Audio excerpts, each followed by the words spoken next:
Usahakan Gala Sky tak lihat berita. Franz Faisal ajak anak Bibi lakukan ini, fokus tumbuh besarnya. Perseteruan antara Faisal dan Dodi Sudrajat kini makin memanas. Tante Vanessa Angel yang selama ini bungkam tak ingin ikut campur perseteruan kini bersuara.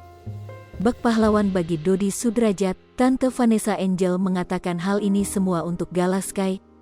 Franz, anak kedua Faisal yang melihat perseteruan ini makin memanas, akhirnya bertindak. Ia bertindak agar Gala Sky tidak melihat berita perseteruan antara Dodi Sudrajat dan Faisal. Kalau untuk Galanya kita usahakan untuk dia gak lihat beritanya, ujar Franz dikutip dari kanal YouTube Celeb Oncam News, Jumat, tanggal 20 Mei tahun 2022. Tidak ingin Gala Sky melihat berita perseteruan ini, Franz pun lebih fokus pada tumbuh kembangnya serta aktivitasnya. Kita main-main games aja sama Gala dulu, jadi gak denger berita apapun. Kita fokus tumbuh besarnya ke otak dan aktivitasnya, kata Franz. Tak hanya bermain games saja, Franz Faisal mengaku sering mengajak Gala Sky berkeliling komplek dan mengajarkan beberapa kata. Jadi diajak keliling komplek, kita ajak main bola dikit-dikit, kita ajarkan kata-kata itu aja dulu, kita fokusin ke Gala, ungkapnya. Sementara itu, Franz Faisal ingin perseteruan ini segera selesai dan berakhir damai.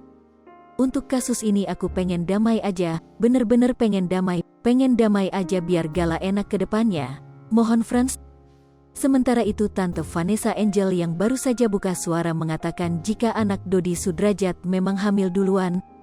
Perutnya sudah kelihatan besar gitu kan, ujar Reni Setiawati. Tante Vanessa Angel dikutip dari kanal YouTube official NITNOT, Jumat, tanggal 20 Mei tahun 2022.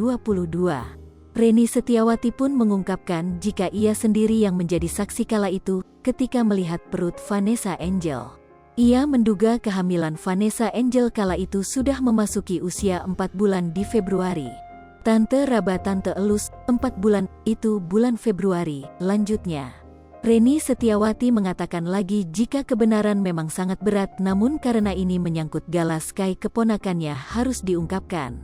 Ia mengharuskan hal ini diungkap lantaran menyangkut status Gala Sky. Memang kebenaran itu nggak enak, kebenaran itu pahit, kadang kebenaran itu suka bikin malu, kata Reni Setiawati. Tapi harus diungkap, karena ini menyangkut Gala, lanjutnya. Hai pemirsa Sri Popo TV, jangan lupa komen, like, dan subscribe, serta tonton terus berita-berita terupdate lainnya ya.